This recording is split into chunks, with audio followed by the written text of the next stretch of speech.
নমস্কার, আপনাদের সকলের সুস্থতা কামনা করে শুরু করছি আমাদের আজকের লাইভ ফোন ইন অনুষ্ঠান। আপনাদের যদি কোনো অসুস্থতা থেকে থাকে সেই ক্ষেত্রে অবশ্যই আপনারা আমাদের আজকের এই অনুষ্ঠানে ফোন করতে পারেন। আমরা আপনাদের নিরাময়ের কথা জানাবো। আর সুস্থ থাকতে হলে যেই জায়গার কথা আমাদের সবার আগে মনে আসে সেটি হচ্ছে NBP Unani and Ayurveda research centre, যেটা কিন্তু চিকিৎসা বিজ্ঞানে একটা নতুন বিপ্লব নিয়ে এসেছে এবং এখানে সমস্ত রোগের ট্রিটমেন্ট করা হয়। বিশেষত জটিল এবং কঠিন রোগ, যেই রোগগুলো আমাদের ভীষণভাবে ভোগায়, যেই রোগের ট্রিটমেন্ট আমরা বহু বছর করার পরও সেখান থেকে আমরা সুস্থতা লাভ করতে পারি না, সেই রোগের ট্রিটমেন্ট এখানে হয়, অর্থাৎ এনবিপি ইউনানি অ্যান্ড আয়ুর্বেদ রিসার্চ সেন্টারে। এবং সেই ট্রিটমেন্ট কিন্তু পুরোপুরি রিপোর্ট বেসড এবং টাইম বাউন্ড ট্রিটমেন্ট, অর্থাৎ আপনারা যেখানে যেই রোগের চিকিৎসা করিয়ে করিয়ে ভীষণভাবে পরিশ্রান্ত হয়ে গেছেন কিন্তু কিছুতেই সুস্থ হয়ে উঠছেন না, সেক্ষেত্রে আপনার একমাত্র ঠিকানা হবে এনবিপি Unani and Ayurveda research centre. কারণ এখানে যে ট্রিটমেন্ট হয় সেটার কিন্তু কোনো সাইড এফেক্ট নেই, একেবারে প্রাকৃতিকভাবে আপনাকে সুস্থ করে তোলে। এবং সেই সুস্থ করে তোলার জন্য এখানে রয়েছেন একদল বিশিষ্ট এবং অভিজ্ঞ চিকিৎসকেরা, যারা কিন্তু ভীষণভাবে প্রতিদিন গবেষণা করে চলেছেন কিভাবে আপনাদের জটিল এবং কঠিন রোগ থেকে বের করে নিয়ে এসে আপনাদের সুস্থতার দিকে ফিরিয়ে আনা যায়।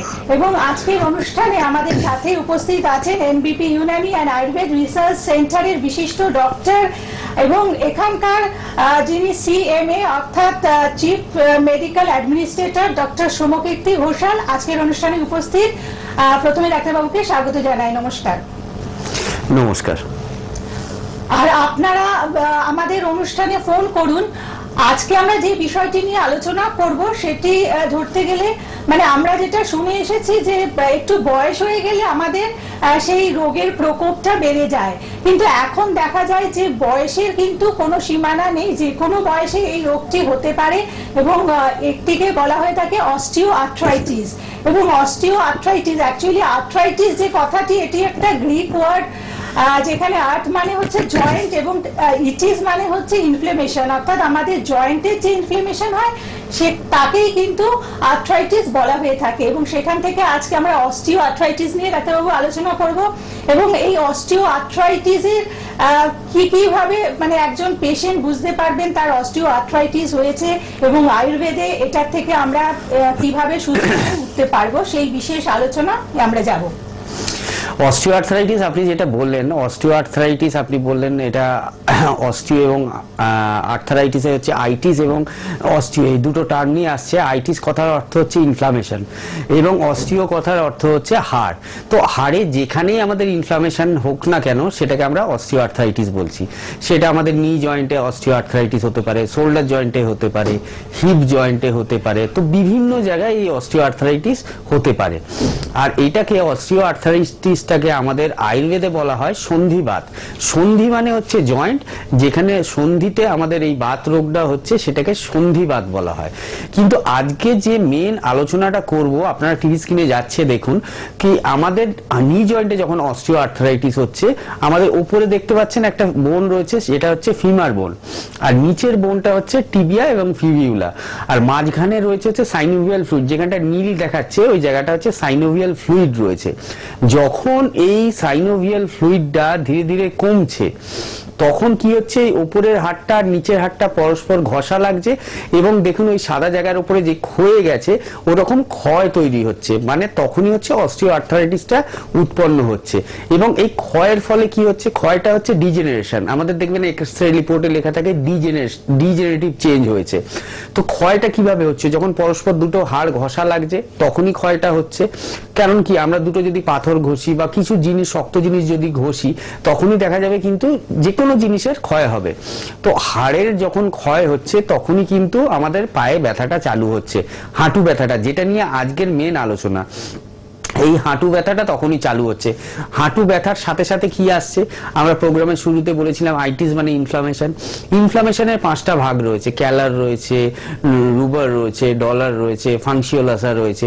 এইগুলো মানে কি, আমাদের যখনই একটা আইটিস বা ইনফ্লামেশন হচ্ছে সেখানে কি হবে দেখবেন, হাঁটু যাদের নি জয়েন্টে অস্টিওআর্থ্রাইটিস রয়েছে কারুর ক্ষেত্রে হাঁটুর জায়গাটা গরম হয়ে যাচ্ছে, আবার কারুর ক্ষেত্রে দেখা যাচ্ছে হাঁটুটা ফুলে যাচ্ছে, আবার কারুর ক্ষেত্রে দেখা যায় কি হাঁটুতে একটা অবশ ভাব আসছে, কি ওখানে কিরকম একটা অবশ ভারী ভাব আসছে। আবার অনেকের ক্ষেত্রে দেখা যায় ওই যে দুটো হাড় বললাম, ওই দুটো হাড়ে ঘষা লাগার ক্ষেত্রে একটা আওয়াজ সৃষ্টি হয়, অনেকের কটকট করে আওয়াজও হয় যখন আমরা হাঁটি বা সিঁড়ি ভাঙি। তো এই অস্টিও আর্থ্রাইটিসটা মেইনলি আমাদের আয়ুর্বেদে কিভাবে ট্রিটমেন্ট হবে, এর তো মডার্ন সায়েন্সে যে ট্রিটমেন্টটা রয়েছে সেটা মেইনলি কি ট্রিটমেন্ট, সেটা কিছু পেন কিলার দিয়ে ট্রিটমেন্ট হচ্ছে, কিছু স্টেরয়েড দিয়ে ট্রিটমেন্ট হচ্ছে, কিছু ইনজেকশন দিয়ে ট্রিটমেন্ট হচ্ছে। ইনজেকশন দিয়ে আমরা সাইনোভিয়াল ফ্লুইডের রিপ্লেসমেন্ট করতে পারি, কিন্তু সেটা কিন্তু দীর্ঘস্থায়ী হয় না। যে অনেক ডাক্তাররা দেখবেন বলেন কি হাঁটুতে এখন ইনজেকশন নিন দেখবেন ভালো থাকবেন, কিন্তু সেটা কতদিন ভালো থাকবেন, 1 বছর 1.5 বছর, তারপরে দেখবেন আবার ফ্লুইডটা কমতে শুরু করেছে। এবার 2বার 3বার 4বার যখন ইনজেকশন নেবেন তখন অন্য সমস্যাও আপনার আসতে পারে। আর এক লাস্টে গিয়ে কি বলছেন ডাক্তাররা, সেখানে আপনাকে নি রিপ্লেসমেন্ট করতে হবে, আর কোনো রাস্তা নেই। একদম অস্টিওআর্থ্রাইটিসের লাস্ট স্টেজ, অ্যাডভান্স স্টেজ, যেখানে দেখবেন অনেক মানুষই আমাদের কাছে আসেন, দেওয়াল ধরে হাঁটেন, হাঁটতে পারেন না, হুইল চেয়ারে বসে আসেন, কি আর তার হাঁটা সম্ভব না। সেখান থেকেও কিন্তু আমরা এনবিপিতে ট্রিটমেন্ট করে বহু পেশেন্টকে সুস্থ করেছি। কিন্তু আপনাদের মনের মধ্যে একটা কথা এখন আসবে কি, আপনারা কিভাবে এই অস্টিওআর্থ্রাইটিসের ট্রিটমেন্টটা করছেন, মডার্ন সায়েন্সে তো এর ট্রিটমেন্ট নেই বলছেন। তো সেটা নিয়ে আমরা আলোচনা করব, একটা ফোন নিয়ে নিই তার আগে, তারপর আলোচনায় আসছি। হ্যাঁ নমস্কার, বলুন কে আছেন ফোনে? হ্যালো হ্যালো, হ্যাঁ একটু জোরে বলবেন। হ্যাঁ জোরে বলছি। হ্যালো, বলুন কে বলছেন, কোথা থেকে ফোন করেছেন? আমি কনফিডার বলছি আছি। আচ্ছা হ্যাঁ, ঠিক কোথা- আছে, ট্যাংরা থেকে ফোন। আচ্ছা কি কি সমস্যা বলুন। এটা মেয়েকে জানবো। মেয়ের ব্যাপারে জানবেন? হ্যাঁ, হ্যাঁ কি সমস্যা বলুন। ওর পড়াশোনা মন নেই। পড়াশোনার মন নেই। আচ্ছা, আমরা যে আলোচনার মধ্যে ছিলাম অস্টিওআর্থ্রাইটিস যে রোগটা হচ্ছে, তো অস্টিওআর্থ্রাইটিসে আমাদের আয়ুর্বেদে কিভাবে ট্রিটমেন্ট হয়। আয়ুর্বেদে এই ট্রিটমেন্টের দুটো প্রসিডিওর রয়েছে, একটা কি মেডিসিনাল ট্রিটমেন্ট, আর একটা হচ্ছে পঞ্চকর্ম থেরাপি। মেডিসিনাল ট্রিটমেন্টের মধ্যে আরো দুটো পার্ট রয়েছে, একটা আমরা হার্বাল মেডিসিনের মাধ্যমে করি, যেটাকে আমাদের ভৈষজ্য লটনাবলী বলা হয়, যেখানে শুধুমাত্র আমাদের হার্বস দিয়ে ওষুধ তৈরি হয়, মানে কোনোটা অর্জুন, কোনোটা আবার অশোক, এই ধরনের হার্বস দিয়ে, কোনো গাছের শেকড় দিয়ে, বা সেইগুলোকে বলা হচ্ছে হার্বাল মেডিসিন বা ভৈষজ্য কল্পনার মাধ্যমে যে ওষুধগুলো তৈরি করা হয়েছে। আর এক কিছু ধরনের ওষুধ থাকে যেটাকে বলা হয় মেটালিক মেডিসিন, সেগুলো কি গন্ধক, পারদ, সোনা, এইগুলো থেকে মেডিসিন তৈরি হয়। তো একটা মেডিসিনাল ট্রিটমেন্ট করব এবং তার সাথে একটা পঞ্চকর্ম থেরাপি যাদের ক্ষেত্রে অ্যাডভান্স স্টেজে রয়েছে তাদের ক্ষেত্রে দেবো। যদি কোনো পেশেন্ট 1 বছর বা 2 বছর বা 3 বছর বা 5 বছরের মধ্যেও আমাদের কাছে আসেন, কি পায়ে ব্যথা হচ্ছে, এখন পাটা ফুলেছে, হাঁটা চলাটায় অসুবিধে হচ্ছে, সেখান থেকে কিন্তু আমরা ঝট করে আমরা পঞ্চকর্ম আমরা অ্যাডভাইস করি না কাউকে। পঞ্চকর্ম কাদের ক্ষেত্রে অ্যাডভাইস করি, যে কোনো রোগ, সেটা আর্থ্রাইটিস হোক, সোরিয়াসিস হোক, অ্যাঙ্কাইলোজিং স্পন্ডলাইটিস হোক বা সোরিয়াটিক আর্থ্রাইটিস হোক, যে কোনো রোগ যখন অ্যাডভান্স স্টেজে চলে গেছে, মানে কি আপনারা বিভিন্ন জায়গায় দেখিয়েছেন, কলকাতায় দেখিয়েছেন, কলকাতার বাইরে দেখিয়েছেন, 15-20 বছর সময় নষ্ট করেছেন, সেখান থেকে ফিরে আসাটা আমাদের ক্ষেত্রে অনেকটা টাফ হয়। তখন আমরা এই ধরনের পুরনো রোগীদের ক্ষেত্রে আমরা পঞ্চকর্মটাকে অ্যাডভাইস করি। পঞ্চকর্ম হচ্ছে এমন একটা প্রসিডিওর যেখানে 5টা কর্ম রয়েছে, একটা বমন রয়েছে, একটা বিরেচন রয়েছে, একটা বস্তি রয়েছে, একটা রক্তমক্ষণ রয়েছে, একটা নস্য রয়েছে। তো এই যে প্রসিডিওরগুলো, এর মধ্যে আমরা বস্তি চিকিৎসাকে আমরা বলি, বা যে কোনো রোগের ক্ষেত্রে, মানে সেটা ব্যথা হোক বা সেটা স্কিন হোক, বস্তি চিকিৎসা হচ্ছে যে কোনো রোগের অর্ধ চিকিৎসা হিসেবে ধরি। মানে ওই চিকিৎসাটা যদি আমরা ঠিকঠাক করতে পারি, যে কোনো রোগকে আমরা 50% কমিয়ে আনতে পারবো। আর বাতব ব্যাধির ক্ষেত্রে বস্তি চিকিৎসা চিকিৎসা একদম দ্য মোস্ট ইম্পর্টেন্ট ট্রিটমেন্ট, কারণ এই ট্রিটমেন্টটা করতেই হবে। এছাড়াও আমরা কিছু লোকাল বস্তি দিই, যেগুলোকে জানু বস্তি বলা হয়, জানু ধারা দিই। তো তার মাধ্যমে কি হচ্ছে, আপনার যে জয়েন্ট স্পেসটা, যেটা একটু আগে ছবিতে দেখানো হলো কি গ্যাপটা কমে আসছে, ওই জায়গাতে আপনার একটা রিপ্লেসমেন্ট হবে। কি রিপ্লেসমেন্ট হবে, ওই যে ছবিটা দেখতে পাচ্ছেন উপরের হাড়টা এবং নিচের হাড়টা, তার মধ্যে একটা লেয়ার তৈরি হবে। লেয়ারটা তো যখন তৈরি হবে তখন সেটা ডাইরেক্ট ঘষা লাগবে না। আপনার ওই জায়গাটা সাইনোভিয়াল ফ্লুইড নষ্ট হয়ে গেছে, ওই নিচের হাড়ের ওপর যখন একটা চাদর চাপা দেওয়া যাবে উপরের হাড়, তখন কি হয়, হাড়গুলো পরস্পর ঘষা লাগবে না। তো সেই ক্ষেত্রে আমাদের ইনফ্লামেশনটা কমে যাবে, যেখান থেকে অস্টিওআর্থ্রাইটিসটা তৈরি হয়েছে। তো আয়ুর্বেদ কিন্তু একমাত্র এই জিনিসটাকে করতে পারে, বা আয়ুর্বেদে এর কিন্তু ট্রিটমেন্ট এইভাবেই হয়। আমাদের কাছে অনেক পেশেন্ট আসে, আমরা আজকেও পেশেন্ট দেখলাম, আমাদের খিদিরপুরে চেম্বার ছিল, শিবপুরেও চেম্বার ছিল। তো সেখানে যে সমস্ত পেশেন্টরা আসছে, অস্টিওআর্থ্রাইটিসের পেশেন্ট তো রয়েছেই, এছাড়াও বিভিন্ন সুগারের পেশেন্ট আসে, সিকেডির পেশেন্ট আসে, কিন্তু অস্টিওআর্থ্রাইটিসের মাত্রাটা বেশি। কারুর আমাদের নি জয়েন্টে অস্টিওআর্থ্রাইটিস হয়েছে, কারুর হিপ জয়েন্টে হয়েছে, কারুর শোল্ডার জয়েন্টে হয়েছে, কি ডাক্তার আমার ব্যথা। আবার ব্যথা মানে যেই অস্টিওআর্থ্রাইটিস তা না, এটা রিউমাটয়েড আর্থ্রাইটিস হতে পারে বা অন্যান্য ধরনের আর্থ্রাইটিস হতে পারে। কিন্তু মেইনলি অস্টিওআর্থ্রাইটিসের পেশেন্টটা কিন্তু আমরা যদি 30টা পেশেন্ট দেখি, তার মধ্যে 10টা পেশেন্ট কিন্তু এই ধরনের ব্যথা বেদনা নিয়ে আসে।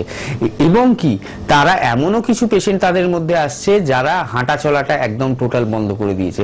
কেউ গাড়ি করে এসেছেন, গাড়ি থেকে নামতে পারছেন না। তো আমি বলছি তারা কেন ট্রিটমেন্টটা করছেন, আপনার সময়টা নষ্ট হচ্ছে, অর্থ নষ্ট হচ্ছে, প্লাস কি আপনি ইমপ্রুভমেন্ট পাচ্ছেন না, দিনের পর দিন সেটা ডিটোরিয়েশন হচ্ছে। আপনি একটা হিসেব করে দেখুন, আপনি যদি দীর্ঘ 10 বছর 15 বছর ধরে ওষুধ খান, বিভিন্ন জায়গায় যান, তার আপনার একটা তো খরচা রয়েছে, সেই খরচাটা তো হচ্ছেই, কিন্তু আপনার কি বেটারমেন্ট হচ্ছে, আপনি কি ভালো হচ্ছেন চিকিৎসাটা করে, নাকি আস্তে আস্তে খারাপের দিকে যাচ্ছেন, গিয়ে একদম লাস্ট স্টেজে গিয়ে বলা হচ্ছে অপারেশন করতে হবে আপনাকে। আপনি কিন্তু কোনো ইমপ্রুভমেন্ট পাচ্ছেন না, খেয়াল করে দেখলে বুঝতে পারবেন। কিন্তু আয়ুর্বেদের মধ্যে আমরা যেটা বলি, আমরা একটা টাইম বাউন্ড ট্রিটমেন্ট করি, কারোর ক্ষেত্রে 4 মাস, কারোর ক্ষেত্রে 6 মাস, কারোর ক্ষেত্রে 1 বছর বা কারোর ক্ষেত্রে 1.5 বছর। সেটা রোগের সিভিয়ারিটির উপর ডিপেন্ড করে, কি রোগটা আমার কি হয়েছে, রোগটা আমার 2 বছরের পুরনো, রোগটা আমার 5 বছরের পুরনো, রোগটা আমার 10 বছরের পুরনো, সেই কত দিন পুরনো এবং রোগটা কতটা জটিল তার উপরে আমাদের সময়টা নির্ভর করে। আরো আমরা একটা কথা বলি এনবিপিতে, জোর গলায় বলি কি আমরা রিপোর্ট বেসড ট্রিটমেন্ট করি। আপনি যে রিপোর্টটা নিয়ে আমাদের কাছে আসবেন, তারপরেও আমরা কিছু রিপোর্ট করাবো, সেই রিপোর্টে যে ভুল ত্রুটিগুলো রয়েছে সেটা কিন্তু আফটার ট্রিটমেন্ট, মানে কারোর ক্ষেত্রে 2 মাস 3 মাস বা কারোর ক্ষেত্রে 4 মাস পরে সেটা আমরা রিপোর্ট করে আপনাকে দেখিয়ে দেবো কি দেখুন আপনারা এই অবস্থায় এসেছিলেন, এখন এই অবস্থায় আছেন। তো এই জন্যই আমি বলছি, এই ধরনের যারা পেশেন্ট, যারা দীর্ঘদিন ধরে এই ধরনের কষ্টে ভুগছেন বা হাঁটাচলা করতে পারছেন না, তারা সময়টা আর বেশি নষ্ট করবেন না, তারা এনবিপিতে যোগাযোগ করুন, আয়ুর্বেদের হাত ধরুন, দেখবেন অনেক ভালো থাকবেন, অনেক সুস্থ থাকবেন। একদম। এবং তাই যদি কোনো ব্যথা বেদনা সংক্রান্ত রোগে আপনি হয়তো ভুগছেন আজকে বহু বছর ধরে এবং বিভিন্ন জায়গায় ট্রাই করেছেন, মানে বিভিন্ন ভাবে সুস্থ হওয়ার চেষ্টা করেছেন কিন্তু সুস্থ হয়ে উঠছেন না, মানে আজকের এই অনুষ্ঠান দেখার পর থেকে অবশ্যই আপনি এনবিপি ইউনানি অ্যান্ড আয়ুর্বেদ রিসার্চ সেন্টারের সাথে যোগাযোগ করবেন, কারণ এখানে যোগাযোগ করার পরে আপনার রিপোর্ট বেসড ট্রিটমেন্ট এবং টাইম বাউন্ড ট্রিটমেন্টের মাধ্যমে আপনাকে সারিয়ে তোলা হবে। অর্থাৎ আপনি এই যে আজকে বহু দিন ধরে বহু জায়গায় চিকিৎসা করিয়েও আপনি সুস্থ হয়ে উঠছেন না, সেখানে দাঁড়িয়ে এনবিপি ইউনানি অ্যান্ড আয়ুর্বেদ রিসার্চ সেন্টারের সমস্ত চিকিৎসক যারা রয়েছেন তাদের কাছে এটাই চ্যালেঞ্জ যে আপনাকে সুস্থ করে তুলবেন তারা। এবং প্রতিদিন এরকম অনেক পেশেন্টই আসে এখানে যারা কিন্তু সুস্থ হয়ে উঠছেন, তাদের সাক্ষাৎকারগুলো মানে বিভিন্ন অনুষ্ঠানে আপনাদের সামনে নিয়ে আসা হয়েছে।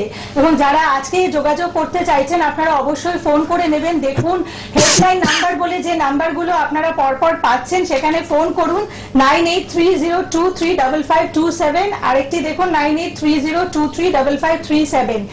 এখানে ফোন করে আপনি বুকিং করবেন এবং বিভিন্ন জায়গায় চেম্বার রয়েছে, যেমন আপনারা চেম্বার পাচ্ছেন হাওড়াতে, শিবপুর, দাসনগর, বালচিগুড়ি বাজার, বেলুর, কলকাতায় চেম্বার পাচ্ছেন হাতিবাগান এবং ল্যান্সডাউনে, এবং সাউথ 24 পরগনাজে চেম্বার রয়েছে আমতলাতে, হেড অফিস রয়েছে মধ্যমগ্রামে, তাছাড়াও চেম্বার পাচ্ছেন বর্ধমান, দুর্গাপুর, বোলপুর, বাঁকুড়া, আসানসোল, কৃষ্ণনগর, বহরমপুর, মালদা, শিলিগুড়ি, কুচবিহার, পূর্ব মেদিনীপুর, হেরিয়া, মেচেদা, পশ্চিম মেদিনীপুর, খড়গপুর এবং রাজ্যের বাইরে পাচ্ছেন আসাম, গৌহাটি, টাটা, জামশেদপুর, ত্রিপুরা, আগরতলা, দিল্লি, ঢাকা, বাংলাদেশ।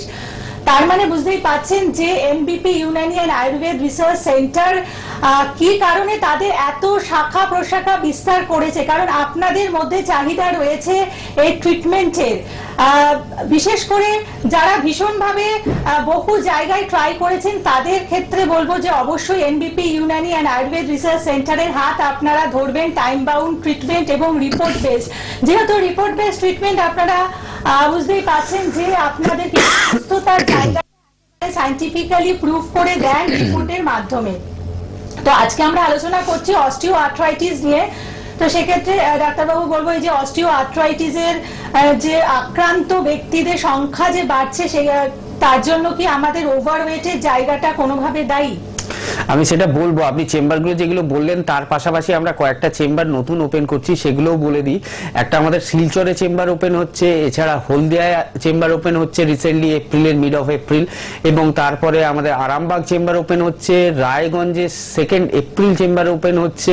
তো এই যে সমস্ত জায়গাকার আমাদের বহু মানুষের রিকোয়েস্ট আমাদের কাছে আসে কি ডাক্তারবাবুরা আমাদের ক্ষেত্রে অনেকটা দূর হয়ে যাচ্ছে, কিন্তু আমাদের পক্ষে সব জায়গায় সম্ভব নয়, মানে সব জায়গায় গিয়ে চেম্বার করা সম্ভব নয়। তার মধ্যেও যে জায়গাগুলো আমরা চেম্বারগুলো বাড়াতে পারছি ওখানের পেশেন্টের ভালোবাসা, কারণ সেখানকার পেশেন্টরা আমাদের এত ভালোবাসেন কি বলেন কি ডাক্তারবাবু, এতদিন আমরা এই রোগে ভুগছিলাম, যে কোনো রোগই তার থাক, স্কিনের থাক, কিডনির থাক, লিভারের থাক, যে কোনো রোগ, পাইলস ফিশার ফিস্টুলা থাকতে পারে, যে কোনো রোগ, তারা বলছে আপনাদের কাছে যদি আমরা আগে আসতাম দেখাতে তাহলে মনে হয় এই সময়টা আর আমাদের নষ্ট হতো না বা এত কষ্ট হতো না আমাদের। তো সেই জন্যই বলছি যে সমস্ত নতুন চেম্বারগুলো ওপেন হচ্ছে তার মধ্যে রায়গঞ্জ এপ্রিলের ফার্স্ট উইকে ওপেন হচ্ছে।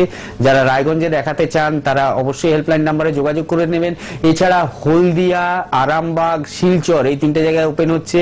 বাংলাদেশ ঢাকা থেকে আমরা যাব, বাংলাদেশ ঢাকায় যারা কলকাতা থেকে আমাদের প্রোগ্রামটা দেখছেন বা বেঙ্গল থেকে যদি তাদের আত্মীয়রা কেউ থেকে থাকেন বাংলাদেশে, আপনারা বলে দিতে পারেন 15ই এপ্রিলের পর আমাদের বাংলাদেশ চেম্বার ওপেন হচ্ছে। হেল্পলাইন নাম্বারগুলো তাকে দিয়ে দিতে পারেন, ওনারা কন্ট্যাক্ট করে নিতে পারেন। আর এছাড়া কলকাতার মধ্যে এনবিপি ইউনানি এবং আয়ুর্বেদিক রিসার্চ সেন্টারের এতদিন পর্যন্ত শনিবার এবং রোববার আমরা বাইরে থাকতাম। কলকাতার মানুষ বা কলকাতার সারাউন্ডিং যারা রয়েছেন তাদের প্রবল রিকোয়েস্ট ছিল কি ডাক্তারবাবু এই 2 দিন তো আমাদের ছুটির দিন পাই, যদি এই 2 দিন আমাদের জন্য একটু কলকাতায় থাকা যায়। তো প্রত্যেক শনিবার এবং রোববার এখন থেকে আমরা কলকাতায় চেম্বার করব। শনিবার আমরা চেম্বার করব খিদিরপুরে এবং রোববার শিবপুর এবং ল্যান্সডাউন। যদি কিছু চেঞ্জ হয় সেটা আমরা পরবর্তীকালে জানিয়ে দেবো, কিন্তু কলকাতায় এখন থেকে প্রত্যেক শনি এবং প্রত্যেক রবিবার কিন্তু আপনারা আমাদের এনবিপির ক্লিনিক পেয়ে যাবেন। হেল্পলাইন নাম্বারে ফোন করে নেবেন কোথায় কোন ডেট, ম্যাডাম এতগুলো চেম্বার বললেন, কোথায় কোন ডেট রয়েছে সেগুলো আপনারা জেনে নিতে পারবেন। এবং কলকাতায় যদি শনিবার এবং রোববার দেখাতে চান কোথায় দেখাবেন, কখন দেখাবেন সেটাও জেনে নেবেন। আচ্ছা বলুন, কে আছেন ফোনে? নমস্কার, বলুন কে বলছেন? আচ্ছা কি হয়েছে বলুন। হ্যাঁ বলুন, কি সমস্যা? নর্থ বেঙ্গল থেকে বলছেন? হ্যাঁ কি হয়েছে বলুন। কিসের সমস্যা রয়েছে? আচ্ছা হাঁটুর সমস্যা রয়েছে, কতদিন ধরে? আপনি একটু ফোনটা নিয়ে আপনার জায়গাটা চেঞ্জ করুন, জায়গাটা চেঞ্জ করে বলুন কতদিন ধরে ভুগছেন? হ্যাঁ সেটা বুঝলাম, ঠিক আছে আপনি শুনতে থাকুন, আমি বলছি কি করলে ভালো হয়। কারণ এইটা নিয়ে আমাদের আলোচনা ছিল আজকে প্রোগ্রামে, কি অস্টিও আর্থারাইটিস নি জয়েন্ট। তো যে কোনো মানুষই এই ধরনের রোগে ভুগুন না কেন, যারা এই হাঁটুর ব্যথা বা হাঁটুর যন্ত্রণায় ভুগছেন তাদের ক্ষেত্রে বারবারই আমি একটা কথা বলছি, আয়ুর্বেদ কিন্তু দ্য বেস্ট ট্রিটমেন্ট আপনাদের জন্য। কারণ আয়ুর্বেদ ছাড়া, without pain killer, without operation, without steroid ছাড়া আপনার একমাত্র এই ধরনের হাঁটুর সমস্যা বা যে কোনো ব্যথার সমস্যাকে ঠিক করতে কিন্তু আয়ুর্বেদই পারে। আপনাকে আমি একটা কথা বলবো, আপনি নর্থ বেঙ্গল থেকে ফোন করেছিলেন, নর্থ বেঙ্গলে আমাদের অনেকগুলো চেম্বার রয়েছে, আপনি একটু হেল্পলাইন নাম্বারে ফোন করে নিন, ফোন করে যোগাযোগ করে নেবেন যে কবে কোথায় পাবেন আমাদের। আপনি আসুন, অবশ্যই দেখবেন আপনার হাঁটুর ব্যথা ভালো থাকবে। তো আমি যে আলোচনায় ছিলাম এর আগে, তো অস্টিও আর্থ্রাইটিস হলে আরো কিছু জিনিস আমাদের মনে রাখতে হবে। তার মধ্যে কি, যাদের ক্ষেত্রে early stage of osteo arthritis রয়েছে তারা হাঁটা চলার সময় সাবধানে হাঁটাচলা করবেন, বেশি জোরে হাঁটবেন না বা দৌড়াবেন না। কারণ দেখতে পাচ্ছেন ওই ছবিতে যে সাদা অংশের মধ্যেই হাড়টা দেখা যাচ্ছে, তার মানে কি ওই অংশটা ক্ষয়ে গেছে। যে তিনটে অংশ দেখা যাচ্ছে ওই তিনটে অংশ ক্ষয়ে গেছে। কিসের জন্য ক্ষয়ে গেছে? নিচের হাড়টা, এইটা হচ্ছে উপরের হাড়, নিচের হাড়টা উপরের হাড়ের সাথে ঘষা লাগার ফলে ওই তিনটে জায়গায় ক্ষয় সৃষ্টি হয়েছে। এই ক্ষয়টা যখন সৃষ্টি হচ্ছে তখনই কিন্তু ব্যথাটা হচ্ছে। আপনারা এখানে দেখতে পাচ্ছেন কি এখানে কার্টিলেজ রয়েছে লেখাগুলো এবং বোন রয়েছে। তো বোন এক্সপোজার লেখা আছে, এক্সপোজড বোন। এক্সপোজড বোন কখন হচ্ছে? তখন যখন এটা হচ্ছে ঘষা লাগছে নিচের হাড়টার সাথে, নিচের হাড়টার সাথে ঘষা লাগলে তখনই বোনটা কিন্তু এক্সপোজ হচ্ছে এবং তখনই কিন্তু ইনফ্লামেশনটা হচ্ছে এবং সেখান থেকেই কিন্তু ব্যথাটা আপনার আসছে অটোমেটিক্যালি হাঁটুতে এবং তখনই হাঁটুটা ফুলে যাবে, হাঁটুতে ব্যথা হবে, হাঁটু ভাঁজ করতে অসুবিধে হবে, হাঁটু মুড়ে বসতে অসুবিধা হবে। এই সমস্যাগুলো কিন্তু তখন চলে আসবে অটোমেটিক্যালি। তো হাঁটু ব্যথার রোগ কিন্তু অনেকগুলো কারণে হতে পারে। কারণগুলো দু একটা আমি বলে দিই। যারা ওভারওয়েট, আপনি বলছিলেন যারা অনেকটা ওজন আছে, মানে যে হাইট রয়েছে তার তুলনায় তার ওজনটা অনেকটা বেশি, সেই ওজন থেকে এক্সেসিভ ওয়েটের ফলে আমাদের সাইনোভিয়াল ফ্লুইডটা নষ্ট হয়, ডিস্ট্রয় হয় এবং পরস্পর হাড়গুলো ঘষা লাগে এবং অস্টিওআর্থ্রাইটিস তৈরি হয়। তো যাদের ক্ষেত্রে আমরা দেখি কি হেভি পেশেন্ট, মানে ভারী পেশেন্ট, ওজন বেশি, তাদের ক্ষেত্রে আমরা আরেকটাও পরামর্শ দিই কি আপনার অস্টিওআর্থ্রাইটিসের ট্রিটমেন্টের পাশাপাশি আপনাদের কিন্তু এই মেদটাকে ঝরাতে হবে। মেদটা যতক্ষণ না ঝরাচ্ছেন, মানে ওয়েটটা যতক্ষণ না লস করছেন, ততক্ষণ কিন্তু আপ টু দ্য মার্ক আপনার ট্রিটমেন্ট রেজাল্টটা আপনি পাবেন না, মানে অতটা ভালো চিকিৎসার ফলটা আপনি পাবেন না। আর কি একটা ওভারওয়েট থেকে হলো। 2 নম্বর কারণ হচ্ছে যদি কোনো পূর্বে কোনো আঘাত এসে থাকে হাঁটুতে, মানে কেউ পড়ে গেছিলেন, রিক্সা থেকে পড়ে যেতে পারেন, বাইক থেকে পড়ে যেতে পারেন বা দৌড়াতে গিয়ে পা মচকে পড়ে যেতে পারেন। তো এই ধরনের আঘাত যদি কিছু থেকে থাকে সেক্ষেত্রে আমরা দেখেছি অস্টিওআর্থ্রাইটিস আসতে পারে এবং কি সেটা একদিনে আসবে না। আঘাতটা হয়তো আপনি দেখবেন 15 বছর আগে পেয়েছেন বা 20 বছর আগে পেয়েছেন বা 10 বছর আগে পেয়েছেন, সেই 10 বছর পরে গিয়ে সেটা অস্টিওআর্থ্রাইটিক চেঞ্জ হতে পারে। আর কি হতে পারে, যে আমরা যারা অ্যাথলিট রয়েছি, আমরা অত্যধিক দৌড়াই, হাঁটি, লাফাই, তো তাদের ক্ষেত্রে একটা এই অস্টিওআর্থ্রাইটিসের চেঞ্জ আসবে। আপনারা জানেন পেলের আমাদের ফুটবল প্লেয়ার ছিল, তার নি রিপ্লেসমেন্টও হয়েছে। তো যারা স্পোর্টস লাইনে আছেন তাদের ক্ষেত্রে এই ধরনের অস্টিওআর্থ্রাইটিক চেঞ্জ আসবে। আর একটা কি, আর একটা হচ্ছে এটা বয়সকালীন, কি একটা বয়সের পরে আফটার 50 বা 55 বা 60 একটা বয়সের পরে সেই জায়গাটা অটোমেটিক্যালি সাইনোভিয়াল ফ্লুইডটা আস্তে আস্তে কমতে থাকে।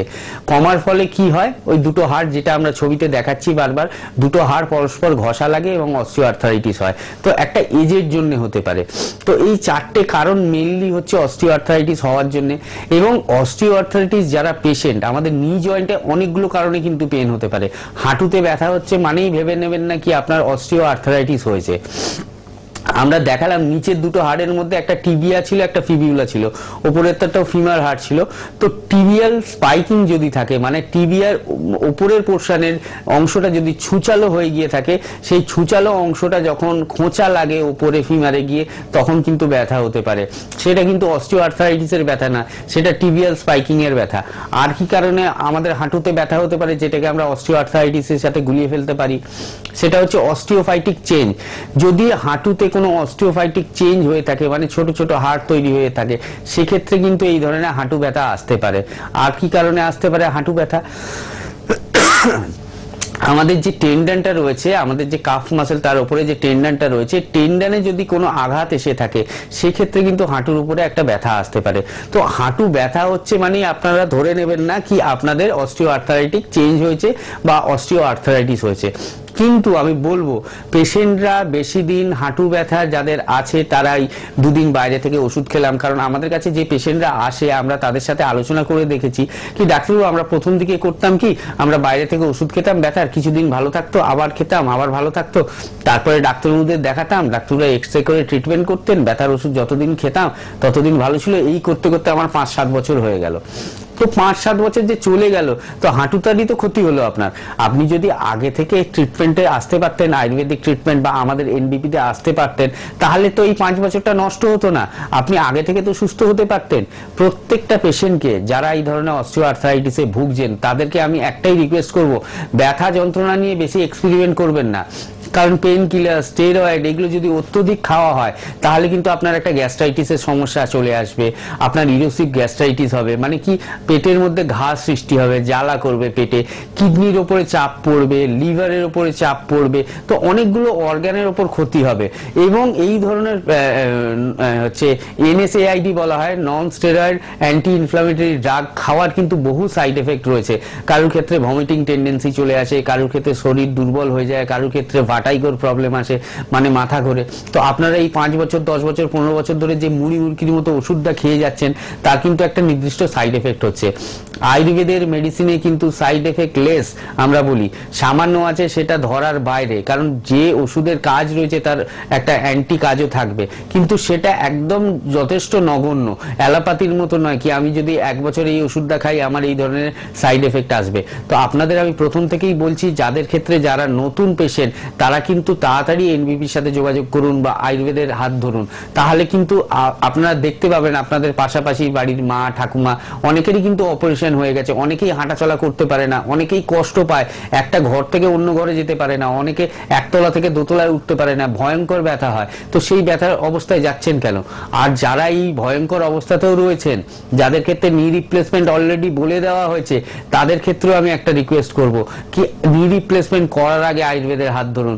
উইদাউট নি রিপ্লেসমেন্ট, উইদাউট অপারেশন কিন্তু আয়ুর্বেদের মাধ্যমে কিন্তু হাঁটু ব্যথা ঠিক করা যায়, অস্টিও আর্থ্রাইটিসের প্রবলেমও সলভ করা যায়।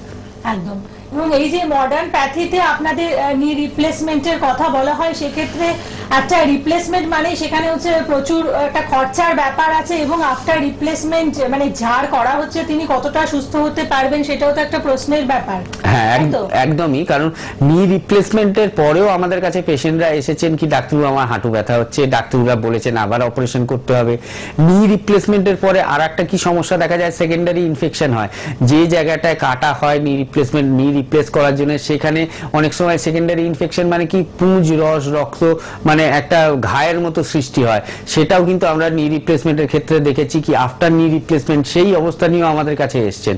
আমাদের কাছে এরকমও পেশেন্ট এসছেন নি রিপ্লেসমেন্ট করে ফেলেছেন, তারপরও ব্যথা যায়নি, তারপরও হাঁটাচলা স্বাভাবিক করতে পারছেন না। তো আপনি কেন অপারেশনের দিকে যাবেন? আপনি উইদাউট অপারেশন যেখানে সুস্থ হওয়া যায়, আয়ুর্বেদ এত দীর্ঘ পুরনো শাস্ত্র, একটা 5,000 বছর পূর্বের, তো তার মধ্যে সমস্ত রহস্য লুকিয়ে রয়েছে, সমস্ত ওষুধ তার মধ্যে রয়েছে, সমস্ত চিকিৎসা তার মধ্যে রয়েছে, কারণ প্রত্যেকটা রোগেরই নাম কিন্তু আয়ুর্বেদে আগে থেকে বলা রয়েছে। এই যেমন আমি সন্ধিবাত বললাম, রিমাটয়েড আর্থ্রাইটিস আমাদের বলা রয়েছে আমবাত, অ্যাঙ্কাইলোজিং স্পন্ডিলাইটিস বলা রয়েছে স্তম্ভবাত। তো এই রকম ভাবে আয়ুর্বেদ কিন্তু আজ থেকে 5,000 বছর আগে কিন্তু এই রোগগুলোকে আবিষ্কার করে গেছে। এই রোগগুলো যে এখন রিসেন্ট আবিষ্কার হচ্ছে এরকম নয়। তো তারা যদি এই রোগটাকে 5,000 বছর আগে এত কম টেকনোলজি ছাড়াও, মানে এখন অনেক অ্যাডভান্স টেকনোলজি, সেই টেকনোলজি ছাড়াও তারা যদি সেটা আবিষ্কার করে যেতে পারেন, তার চিকিৎসাটাও নিশ্চয়ই সেইভাবে তারা করে গেছিলেন বা তারা সেগুলো লিখে গেছিলেন গ্রন্থে। তো আমি বলবো যারা এই ধরনের রোগে ভুগছেন তারা একদম সময় নষ্ট করবেন না। যাদের ক্ষেত্রে নি রিপ্লেসমেন্ট বলে দিয়েছে তারা তো নষ্টই করবেন না একদম সময়, আর যাদের ক্ষেত্রে একটু ধরা পড়ছে, একটু সমস্যা হচ্ছে, তারা কিন্তু যত তাড়াতাড়ি সম্ভব যোগাযোগ করুন, তত তাড়াতাড়ি সম্ভব আপনারা সুস্থ হয়ে উঠবেন।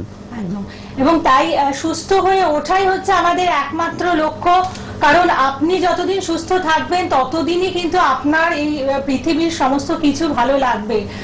কথায় বলা হয়ে থাকে হেলথ ইজ ওয়েলথ, এবং সেই হেলথের ক্ষেত্রেই যদি আপনি কোনো অনীহা করেন এবং আপনার এই বাত বেদনা সংক্রান্ত রোগের ঠিকমতো ট্রিটমেন্ট না করান, তাহলে অবশ্যই আপনাকেই পস্তাতে হবে। তাই সময় থাকতে আপনারা যোগাযোগ করুন। আচ্ছা, ফোনে একজন আছেন, নমস্কার। হ্যালো, বলুন কে বলছেন? হ্যাঁ বলুন, হ্যাঁ জোরে বলুন একটু। মায়ের সুগার আছে? কতদিন ধরে? আচ্ছা, এখন সুগার লেভেল কত?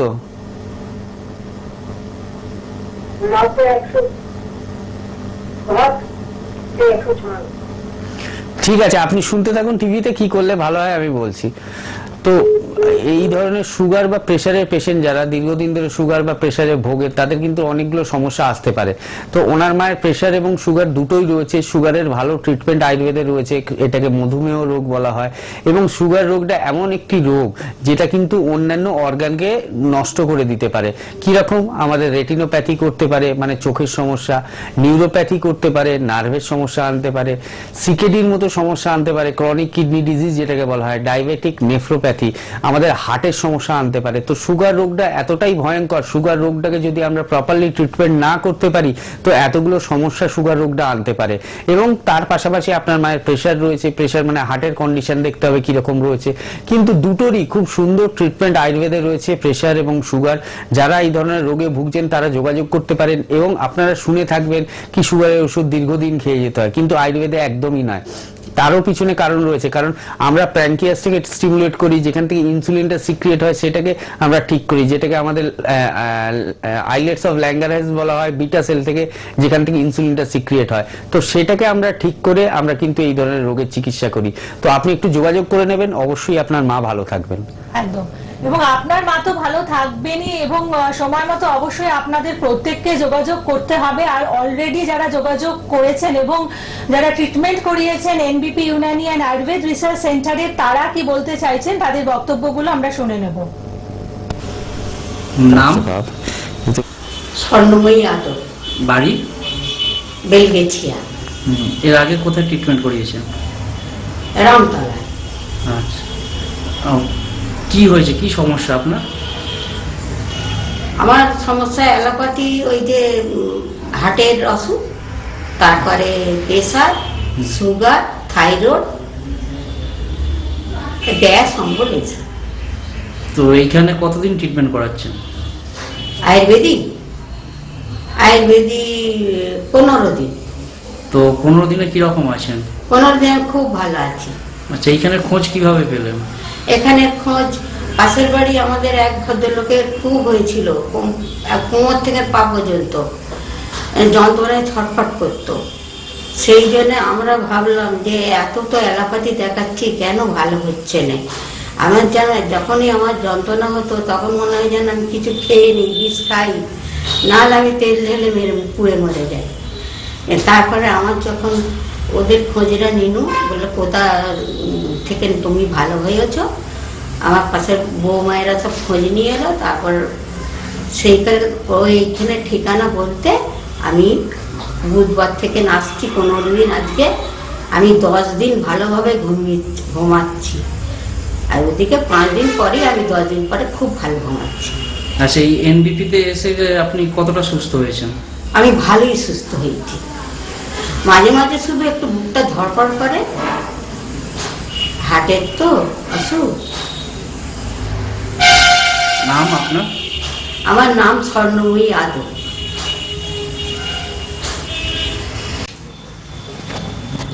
নাম? বিনয় দে।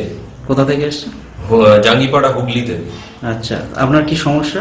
আমার সমস্যা অর্শ আজকে 16 বছর আগে হয়েছিল, মানে ব্লাড আসতো পায়খানা করতে গেলে। হ্যাঁ, তো সেটা হোমিওপ্যাথি বা অন্যরকম করে কোনো কিছু হয়নি সুরা। আমি এখানে মোটামুটি দেখালাম এনবিপি ওষুধ খেয়ে, তো আপনার 15 দিনেই অনেক সুস্থ, মানে পুরোপুরি প্রায় সুস্থ। হ্যাঁ, কষ্ট পাচ্ছিলাম সেই কষ্টগুলো আর নেই। আপনার নাম? আমার নাম সুকান্ত চট্টোপাধ্যায়। কোথায় বাড়ি আপনার? আমার বাড়ি হচ্ছে 5 লাখানা বেলডুবি, গ্রাম পোস্ট বেলডুবি। কি সমস্যা? সমস্যা ছিল আমার কিডনির ক্রিয়েটিন বেশি হয়েছিল এবং প্রচণ্ডভাবে লিভার ট্রাবল ছিল, যার জন্য আমি শয্যাশায়ী হয়ে পড়েছিলাম। তারপরে আমাকে কলকাতার বিশেষ বড় জায়গায় আমি দেখিয়েছিলাম, সেখানে আমাকে বললো যে ডায়ালিসিস করাতে হবে। আমার প্রায় 4 পয়েন্টের ওপরে উঠে গেল। তারপরে ওখান থেকে আমাকে যিনি গাড়ি করে নিয়ে গেলেন, ও বললো কাকা তুমি ব্যাঙ্গালোরে আবার চলে যাও, ব্যাঙ্গালোর যদি বলে ডায়ালিসিস করতে হবে তাহলে ডায়ালিসিস করবে। আমি ব্যাঙ্গালোরে গেলাম, ব্যাঙ্গালোরে ওখানে ডায়ালিসিস কথা বলেনি, ওখানে ওষুধ দিয়েছিল, ওষুধ খাচ্ছিলাম। তারপরে ভাবছি যে আবার 3 মাস পরে ওখানে রিপোর্টটা দিয়ে যাবো, কিন্তু আমি গরিব লোক, আমি যেতে পারিনি। আমার পুজোর আগে ঠিক পাইনি, মানে রিজার্ভেশনও পাইনি, যার জন্য টিভিতে দেখলাম হঠাৎ এই ডাক্তারবাবু ডাক্তার বি শর্মা এখানে আয়ুর্বেদিক ডাক্তারবাবু, ওনার সঙ্গে টিভিতে দেখে ওনার ফোন নাম্বার টিভি থেকে নিয়ে কন্ট্যাক্ট করে তারপরে আমি এই ইউনানিতে আসি, এনবিপি ইউনানি এখানে আসি। এখানে এসে ডাক্তারবাবুর কাছে আমি দেখাচ্ছি। এইটা নিয়ে আমি তৃতীয়বার এসেছি। ডাক্তারবাবুর দুবারের ওষুধ খেয়ে আমার ক্রিয়েটিন যেখানে 4-এর ওপর ছিল এখন 3.1 এসেছে। আমি ক্রমশ শারীরিকে আমার লিভারের ট্রাবল অনেকটা দূর হয়েছে। আমি শারীরিক দিক থেকে আগের চেয়ে অনেকটা সক্ষম হয়েছি। আগে গাড়ি ছাড়া আসতে পারতাম না, এখন আমি ট্রেনে বসে দিয়ে চলে আসি। নমস্কার স্যার, আপনার নাম কি? নমস্কার, আমার নাম বিনোদ পাত্র। আচ্ছা, আপনি কোথায় থাকেন? আমি দাসপুর ব্লকেরই রাজনগর গ্রামে থাকি। আপনি আমাদের এনবিপি ইউনানি আয়ুর্বেদিক রিসার্চ সেন্টার কোন সেন্টারে চিকিৎসা করিয়েছেন? আমি মেচেদা সেন্টারে চিকিৎসা করিয়েছি। আপনার রোগ কি ছিল স্যার? আমার ওই হাড়ের রোগ ছিল, অর্থাৎ আমার হাড়টা ভেঙে গিয়েছিল। আমি হোমিওপ্যাথিতে 2বার ওটি করেছিলাম, করার পর আমি ঠিকমতো সুস্থ হতে না পেরে আমি আয়ুর্বেদিক চিকিৎসা এসেছিলাম। আচ্ছা, আপনি কতদিন হয়েছে আমাদের সেন্টারে এসে দেখাবো? আমি 15 দিন চিকিৎসা ছিলাম। আচ্ছা, আমাদের ওষুধ খাওয়ার পর চিকিৎসার পর আপনি এখন কেমন আছেন? আমি এখনকার বলতে হলে আমার একবার আমি মনে হচ্ছে যে আমি সম্পূর্ণভাবে সুস্থ হয়ে গেছি। আমার কোনো সমস্যাই নেই বা কোনো অসুবিধাই মনে হচ্ছে না। আমি দ্বিতীয়বার চেক আপে এসে আমি এই ডাক্তারবাবুকে বললাম যে আমার কোনো সুস্থ হয়েছি কী করে হলো। আমি এইভাবে তাড়াতাড়ি করে যে সুস্থ হয়ে গেলাম, বা আমাকে ডাক্তার বললেন যে ঠিকই আছে, এখনও আপনাকে চিকিৎসা করতে। আমি তো ভাবতেই পারছি না যে এত তাড়াতাড়ি এত সুন্দরভাবে আমি এই চিকিৎসার সুস্থতা পাবো। এটা আমি খুব গর্বের বিষয় আমার। তাহলে আপনি খুশি আছেন? আমি খুব খুশি, এই ধরনের চিকিৎসায় আমি খুব খুশি। ঠিক। আপনার নাম? রীতা দাস। কোথায় বাড়ি আপনার? বাড়িতে। কি সমস্যা ছিল আপনার? সমস্যা ছিল আমার ওয়েট লস ছিল, একটু লিভারের সমস্যা ছিল, মানে গ্যাস অম্বলের সমস্যা ছিল। কিন্তু আমি 2 সপ্তাহ ওষুধ খেয়ে মানে 27 অক্টোবর আমি দেখিয়েছি, আবার আমি এলাম নেক্সট 10ই নভেম্বর। এর মধ্যে আমি কিন্তু অনেক উপকার পেয়েছি। আপনি তাহলে এনবিপি ইউনানি আয়ুর্বেদিক রিসার্চ সেন্টারে চিকিৎসা করে এখন ভালো আছেন? তাহলে খুবই ভালো, মানে মিরাকেল, জাস্ট মিরাকেল আর কি। আমার ক্ষেত্রে আমি বলতে পারি মিরাকেল, কারণ আমি ভাবতে পারিনি যে আমার এই 2 সপ্তাহের ভেতরে আমার 2 কেজি ওয়েট বেড়েছে, যেটার জন্য অ্যাকচুয়ালি আমি এসেছিলাম ওয়েট লস। আপনার নাম? আমার নাম সুনীল কর্মকার। আপনি কোথায় বাড়ি আপনার? বেলা শস্যনা, কলকাতা 61। আচ্ছা, আপনি কোন চেম্বারে দেখাচ্ছেন? আমি ল্যাকডাউন। আচ্ছা, আপনি কোন সমস্যা নিয়ে এখানে এসেছিলেন? আমার high sugar, high pressure, spondylitis ছিল, পেসমেকার আছে, এবং আমি কিডনির জন্য ফুলে গেছিলাম। আচ্ছা, আপনি যখন এসেছিলেন আপনার ক্রিয়েটিনিন লেভেল কত ছিল? ওটা ছিল 9 কত ছিল, ওটা 10-এর একদম কাছাকাছি ছিল। আচ্ছা, এখন কত আছে? এখন 5.2 মনে হচ্ছে যত সম্ভব। কতদিন মেডিসিন? এটা 15 দিন মেডিসিন খেয়ে আমি এতটাই ভালো আছি, মানে আমি যে জায়গাটায় একদম শ্বাস নিতে পারছিলাম না, খুব কষ্ট হচ্ছিল শরীরে। আমি ম্যাডামের সাহায্যে, ম্যাডামের হেল্পে আমি প্রচন্ড ভাবে ভালো আছি। ঠিক আছে, থ্যাংক ইউ। যেটা আমার সত্যি কথা বলতে যে আমি এত তাড়াতাড়ি এতটা ইমপ্রুভ হবো আমাকে। তাহলে আমরা বক্তব্য শুনে নিলাম যে এই সমস্ত পেশেন্টরা NBP Unani and Ayurveda research সেন্টারে এসেছেন, যারা ট্রিটমেন্ট করিয়েছেন, তারা কতটা সুস্থ হয়ে উঠেছেন সেটা কিন্তু তাদের মুখ থেকে আমরা শুনে নিলাম। তো এরকম প্রতিনিয়ত প্রচুর পেশেন্টরা আসেন, যাদেরকে সুস্থতা দেওয়াই হচ্ছে এখানকার যে চিকিৎসকেরা রয়েছেন তাদের একমাত্র চ্যালেঞ্জ। অতএব আপনাদের মধ্যে থেকে যারা ভীষণভাবে অসুস্থ রয়েছেন, এরকম ভীষণ জটিল এবং কঠিন রোগের ভুগছেন, যেমন আর্থ্রাইটিস, স্পন্ডিলাইটিস, সোরিয়াসিস, কিডনির অসুখ, লাম্বার স্পন্ডিলাইটিস, অ্যাঙ্কোলাইজিং স্পন্ডিলাইটিস এর মতন রোগ, তার ট্রিটমেন্ট করাবার জন্য অবশ্যই আপনারা একটু সময় থাকতে যদি এনবিপি ইউনানি অ্যান্ড আয়ুর্বেদ রিসার্চ সেন্টারের হাত ধরেন তাহলে অবশ্যই আপনারা সুস্থ হয়ে উঠবেন। আর যারা যোগাযোগ করবেন তাদের জন্য জানিয়ে দেব হেল্পলাইন নাম্বার। আপনারা 9830235527 অথবা 9830235537 এ ফোন করে একটা প্রায়র অ্যাপয়েন্টমেন্ট নিয়ে আপনারা চলে আসবেন আপনাদের আগের সমস্ত রিপোর্ট নিয়ে। হাওড়া, মানে বিভিন্ন জায়গায় চেম্বার রয়েছে, যেমন হাওড়াতে পাচ্ছেন শিবপুরে, দাসনগর, বালতিগুড়ি বাজার, বেলুড়ে চেম্বার রয়েছে, কলকাতায় চেম্বার পাচ্ছেন হাতিবাগান এবং ল্যান্সডাউনে, আমতলাতে মানে সাউথ 24 পরগনা যে চেম্বার রয়েছে আমতলাতে এবং নর্থ 24 পরগনা যে চেম্বার পাচ্ছেন আপনারা মধ্যমগ্রামে, এবং এটি হচ্ছে এনবিপি ইউনানি আর আয়ুর্বেদ রিসার্চ সেন্টারের হেড অফিস। তাছাড়াও কিন্তু এখানকার চিকিৎসকেরা যাচ্ছেন প্রতি সপ্তাহে, এবং আপনারা হেল্পলাইন নাম্বারে ফোন করলে পার্টিকুলার যে ডেটগুলো আছে সেগুলো জেনে নিতে পারবেন। বর্ধমানে যাচ্ছেন দুর্গাপুর, বোলপুর, বাঁকুড়া, আসানসোল, কৃষ্ণনগর, বহরমপুর, মালদা, শিলিগুড়ি, কুচবিহার, পূর্ব মেদিনীপুর, হেরিয়া, মেচেতা, পশ্চিম মেদিনীপুর, খড়গপুরে যাচ্ছেন। আরো কয়েকটি চেম্বারের কথা বললেন। নতুন যে চেম্বারগুলো ওপেন হচ্ছে তার মধ্যে আরামবাগ রয়েছে, তার মধ্যে রয়েছে হলদিয়া রয়েছে, শিলচর রয়েছে এবং রায়গঞ্জ রয়েছে। রায়গঞ্জে এপ্রিলেই আমাদের ওপেনিং রয়েছে। এছাড়া বাংলাদেশে আমরা যাচ্ছি 15ই এপ্রিলের পর। এখানে যারা আমাদের প্রোগ্রামটা ফলো করছেন তাদের যদি কেউ বাংলাদেশে থাকে হেল্পলাইন নাম্বারটা দিয়ে দেবেন, কারণ বহু পেশেন্ট বাংলাদেশ থেকে আমাদের কলকাতায় এসে দেখান, তাদের জন্যই বাংলাদেশে দৌড়ে যাওয়া। তো এই চেম্বারগুলোয় কোথায় কোন ডেট রয়েছে, কোথায় কবে পাবেন, ম্যাডাম যে চেম্বারগুলো বলা হলো, দেখুন নিচে একটা হেল্পলাইন নাম্বার যাচ্ছে, হেল্পলাইন নাম্বারে একটু যোগাযোগ করে নেবেন। তো সেখানে আপনার যেটা নিয়ারেস্ট হবে সেখানে চলে আসবেন। তো আমরা অস্টিও আর্থ্রাইটিসের পাশাপাশি আমি লাম্বার স্পন্ডলাইটিস নিয়ে একটু বলি। আরেকটা বলবো যে আপনাদের ওখানে তো মানে পুরো ডেইলি রেজিমটা আপনারা ঠিক করে দেন, তো অস্টিও আর্থ্রাইটিসে ধরুন যারা আজকের অনুষ্ঠান দেখছেন তাদের প্রবলেমটা রয়েছে, তো খাবারের ক্ষেত্রে কি কি রেস্ট্রিকশনে চলবে সেই জায়গাটা একটু বলে দিলেন। খাবারের ক্ষেত্রে মেইনলি আমরা টকটা খেতে বারণ করি, তার সঙ্গে হচ্ছে ঠান্ডা কোনো জিনিস বা অত্যধিক গরম কোনো জিনিস, এই দুটো বারণ করি। কোল্ড কম্প্রেশন নিতে বলি, হাঁটুতে হচ্ছে যে আইস প্যাক পাওয়া যায় আইস প্যাকটা দিতে বলি, যার ফলে কি সোয়েলিংটা কমে, ব্যথাটা কমে। এবং খাওয়া দাওয়ার মধ্যে তেল ঝাল মশলা যেগুলো একটু বেশি হয় সেগুলো তেল ঝাল মশলা কম খাবে। মেইনলি টকটা খাবে না, এটা মাথায় রাখবে। বাঁধাকপি, ফুলকপি এই আর বেগুন, এই তিনটে জিনিস একদমই খাওয়া যাবে না। বাকি যেরকম খাচ্ছেন পাতলা রান্না খাবেন, নর্মাল ডায়েট খাবেন, তাতে কোনো অসুবিধে থাকবে না। তাহলে মানে আপনাদের যে খাদ্য তালিকার জায়গাটাও কিন্তু এখানে যে চিকিৎসকেরা রয়েছেন তারা ঠিক করে দেন, অর্থাৎ বুঝতেই পাচ্ছেন মানে প্রচন্ড যত্ন নিয়ে আপনাদের সমস্ত চিকিৎসাগুলো করা হয়। সেই কারণেই যেই পেশেন্টরা আসছেন তাদের বহু পুরনো রোগও কিন্তু এখানে খুব অল্প সময়ের মধ্যে সেরে উঠছে।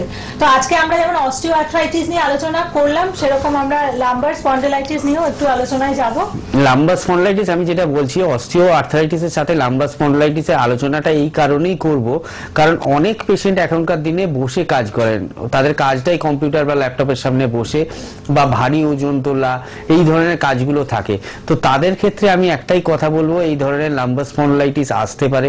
এবং লাম্বার স্পন্ডাইলাইটিস মানে লাম্বার রিজনে একটা ইনফ্লামেশন, শুধুমাত্র সেটা নয়, লাম্বার স্পন্ডাইলাইটিসের ছাড়াও আমাদের কোমরে বিভিন্ন ধরনের সমস্যা হতে পারে। সবাই হয়তো এক্সরে করছেন, হয়তো কোমরে ব্যথা হচ্ছে, এক্সরে একটা করে নিলেন, সেখানে লেখা রইল লাম্বার স্পন্ডাইলাইটিস। তার মানে যে লাম্বার স্পন্ডাইলাইটিস সেটা কিন্তু অন্য কিছু হতে পারে, সেটা এমআরআই ধরা পড়বে।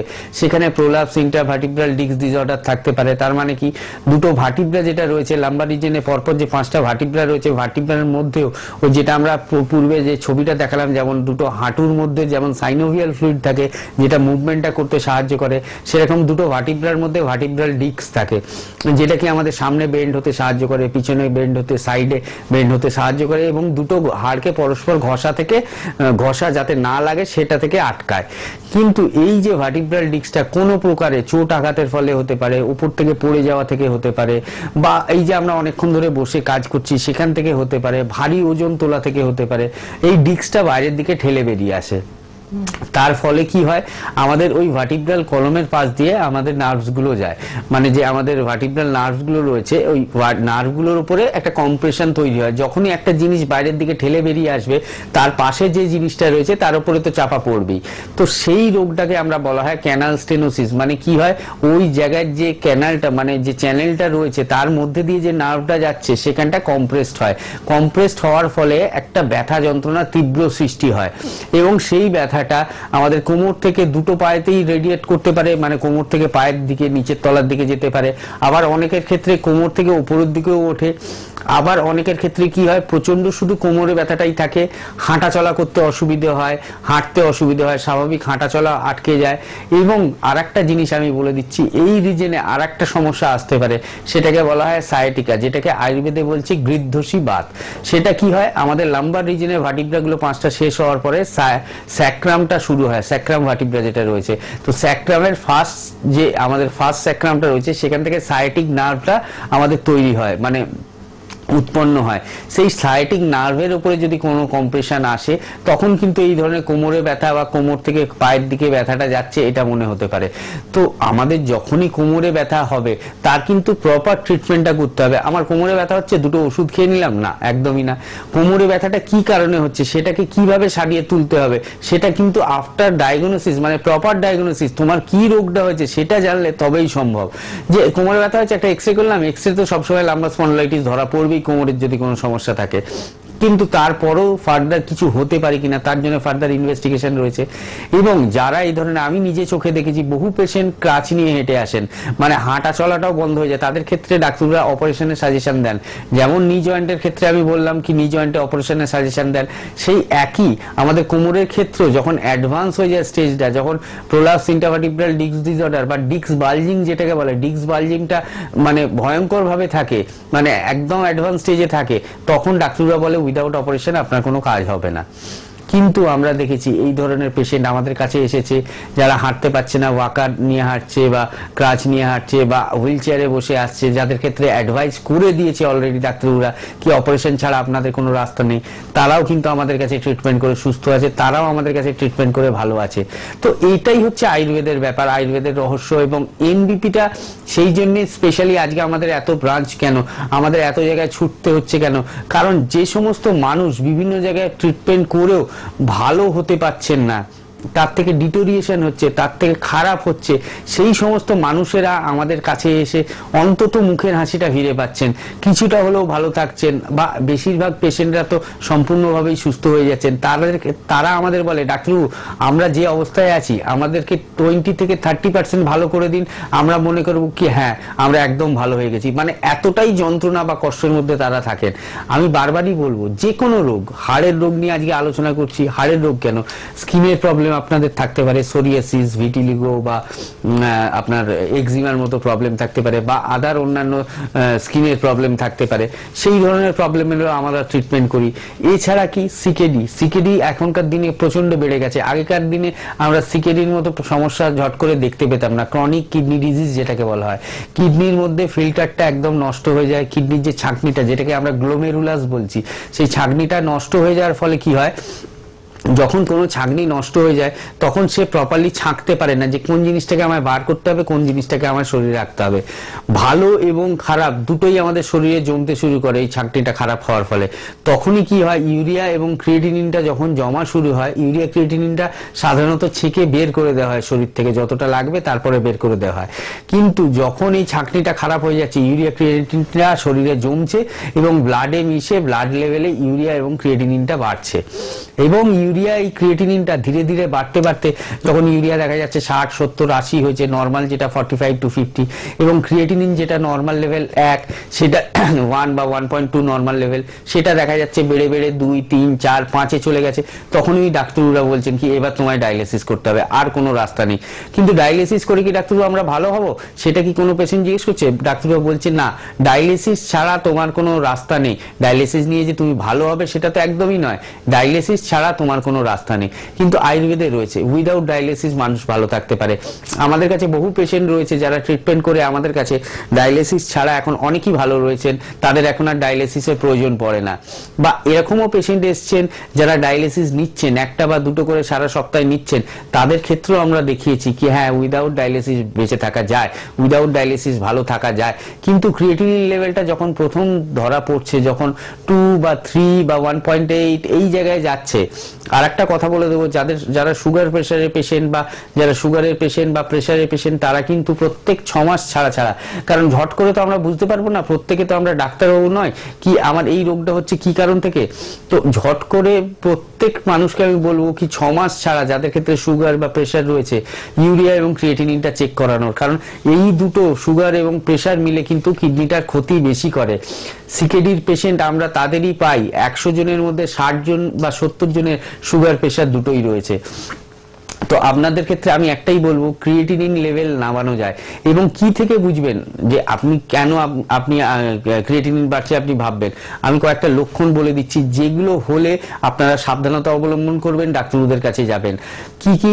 একটা পা ফুলবে, হাত ফুলবে, গা হাত পায়ে চুলকানি হতে পারে, মানে চুলকাবে, গা বমি ভাব আসবে, খাওয়ার রুচি থাকবে না, গা গোলাবে সব সময়, শরীর দুর্বল লাগবে, যতটা জল খাচ্ছেন দেখছেন ততটা বাথরুম হচ্ছে না, এই জিনিসগুলো কিন্তু থাকবে। এই জিনিসগুলো যখন থাকবে তখন কিন্তু অবহেলা এগুলোকে করবেন না।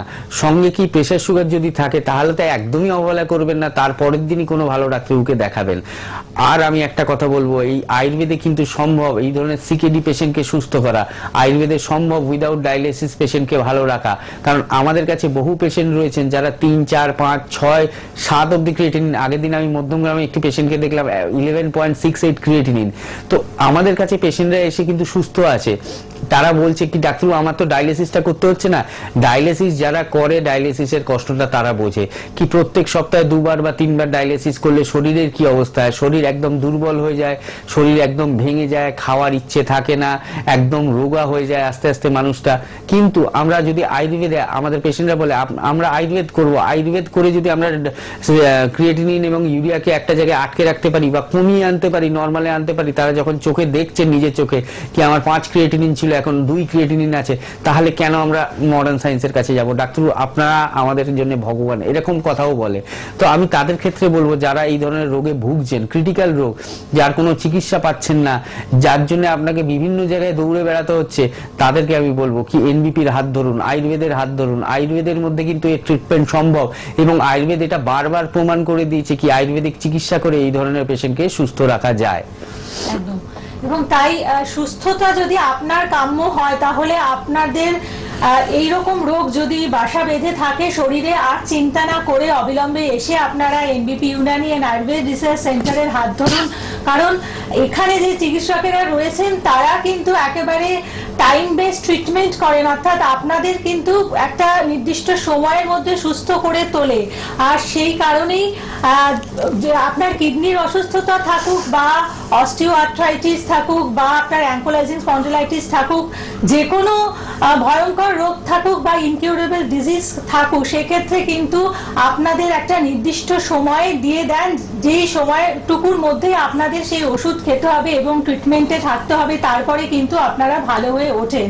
তো সারা জীবন তো আপনাদের ওষুধ খেয়ে যেতে হবে না এবং বলবো যে সাইড এফেক্ট বিহীন ট্রিটমেন্টের জন্য অবশ্যই আপনারা আয়ুর্বেদের হাত ধরুন। কারণ আয়ুর্বেদ আমাদের একটা নীরব দীর্ঘায়ু জীবন দেয় এবং সেই দীর্ঘায়ু জীবনের আশায় NBP Unani and Ayurveda research centre হবে আপনার একেবারে প্রথম পছন্দ। তাই যারা যোগাযোগ করবেন আপনারা দেখুন যেই হেল্পলাইন নাম্বার রয়েছে সেখানে ফোন করে আপনারা একটা প্রায়ার অ্যাপয়েন্টমেন্ট করে চেম্বারগুলোতে আপনারা চলে আসুন আপনার সুবিধে অনুযায়ী চেম্বারে, অর্থাৎ আপনার বাড়ির কাছে যে চেম্বার রয়েছে নিকটবর্তী চেম্বারে আপনি পৌঁছে যান।